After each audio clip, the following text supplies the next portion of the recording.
So the ANC has invited all political parties represented in Parliament to form a government of national unity. Its National Executive Committee in Ekurhuleni were met to find a way forward following last week's election. The ANC has been forced to form a coalition government with other political parties for the next 5 years, losing its majority. This is after it's lost its majority. The ANC president, Cyril Ramaphosa, says the agreement for national unity would be focused on tackling the country's most pressing issues. Let's unpack the party's decision with political analyst Sanusha Naidoo. Sanusha, very good morning to you. Thank you so much for making time for us this morning. I think also this morning I eat humble pie when political parties such as Rise Mzansi and the EFF said that 2024 is our 1994. I said, no ways. You can't compare the two. But what is increasingly happening is you do see the mirror image of what happened in 1994 compared to what is about to happen now in 2024, especially with this call by the ANC for government of national unity.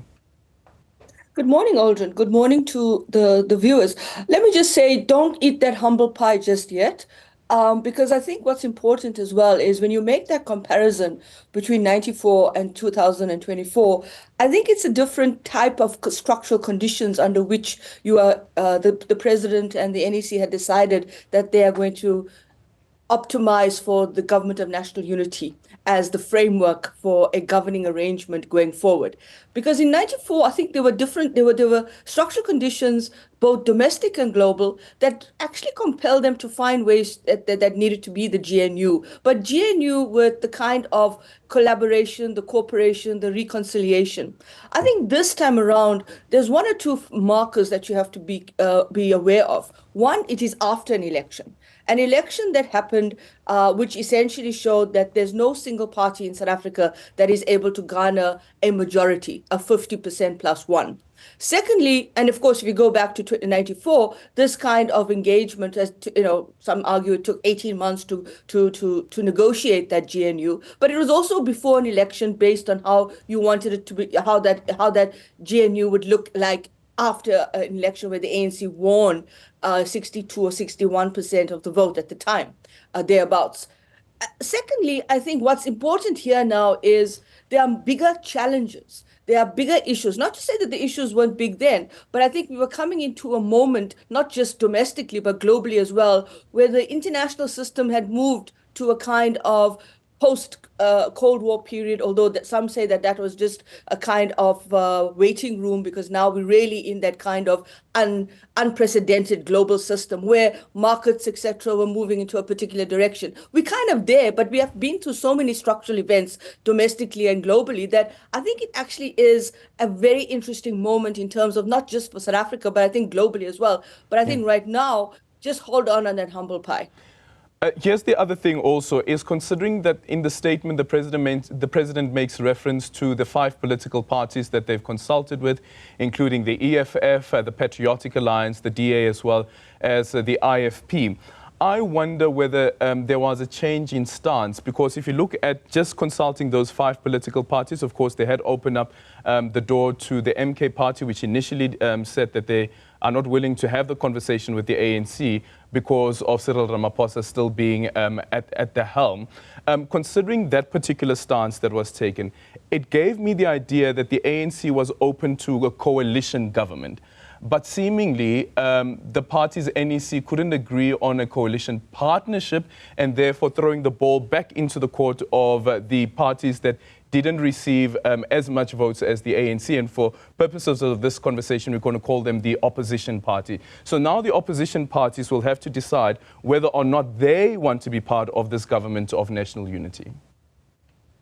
Yes, that's part of how it came across lately yesterday evening. But I think also what's important is that those parties have to also consider the principles, the criteria, and the kind of norms that the president had outlined in his briefing yesterday to the media after the NEC discussion.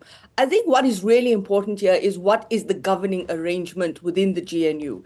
How would that modality be constructed? What would be the architecture and the design? And more importantly, how would that kind of governing and the implementation of that governing arrangement go forward. So I think what is important is that if you do find in the kind of parties that have been listed, and perhaps he even said other parties, so there could be other parties that need to be also identified. How would that go forward? What would be the modus operandi? What would be the kind of relationship? Would you see one or two of those, three of those parties in the national government, in the cabinet, and then maybe one party in the National Assembly, kind of playing a critical role in terms of oversight, in terms of the management between the executive and the parliament, and how that will play out.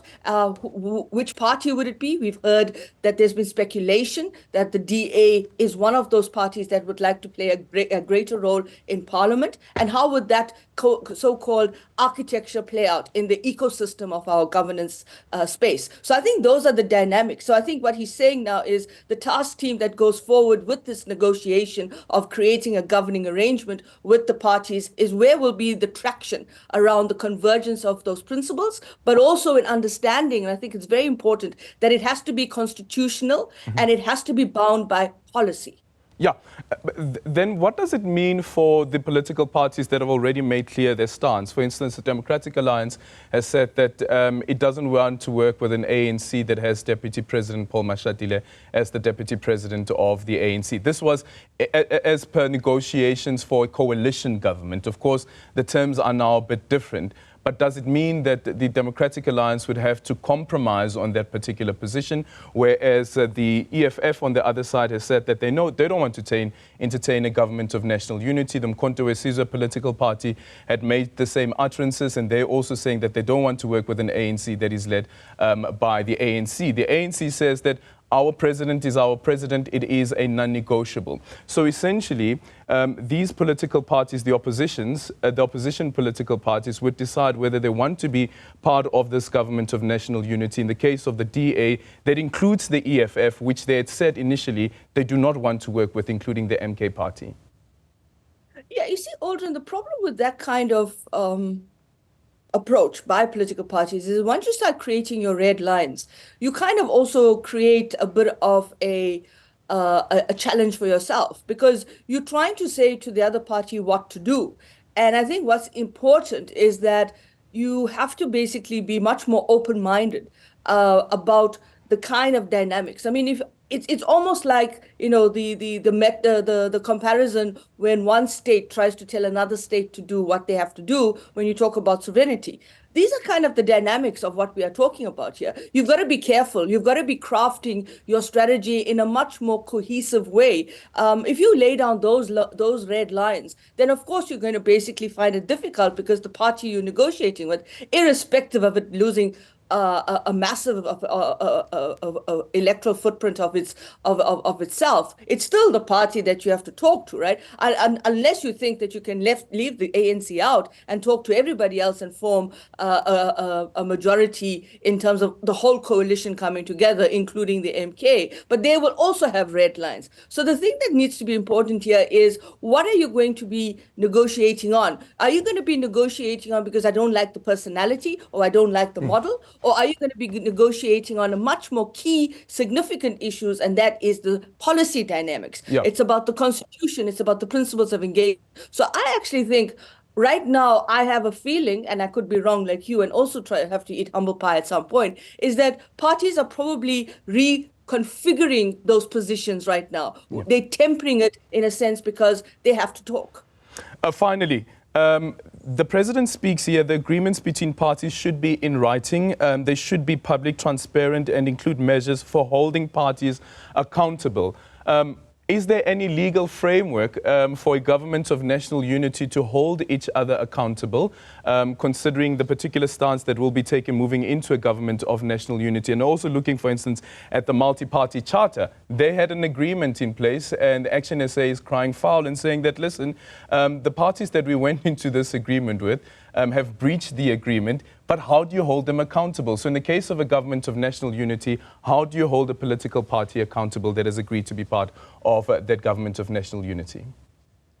Well, I guess they'll have to work that out in terms of the written agreement that the president referred to. I think we are in very new territory or uncharted territory when it comes to those kinds of frameworks that will govern the GNU, but also govern the stakeholders in the GNU, the political parties. What will be the kinds of engagements? I think the problem with the MPC was that they did have an arrangement, but I think it was very broad, and it never really anchored the MPC into something much more concretized than what we saw. I think now when you look at what the reaction is of Action SA to that MPC broad kind of coming together, you find that it didn't really, it had a lot of its own red herrings within that. So I think what is important here is that the commitment that is made in writing has to be translated into a framework that governs that GNU. You don't want a repeat performance of what happened with FW de Klerk, just stepping down after 2 years. I mean, you listen to Rolf Meyer and what he's saying, he said that should never have happened. So there has to be some kind of checks and balances, but perhaps this is the start of that in the context of South Africa going forward in terms of the next iteration of its historical democratic processes going forward, in a sense where you create those kinds of frameworks where you govern that. Remember also, Aldrin, we've got to look at the provinces. There are two provinces where there has to be that kind of arrangement as well. I think the one that has been very, very volatile is the coalitions that happened in Gauteng. How do you actually address that and prevent and mitigate the risk that you don't end up in a situation like we've seen in Gauteng or in Nelson Mandela Bay, where these arrangements become more transactional than actually pragmatic about implementation? Certainly, and of course, this statement speaks to a government of national unity. It doesn't make reference to what happened in the provinces and how the ANC has also been brought below that outright majority in the Northern Cape as well as Gauteng, and of course, KwaZulu-Natal as well, where the MK party now holds the largest number of votes. But Sanusha Naidoo, thank you so much for your time. Really appreciate it.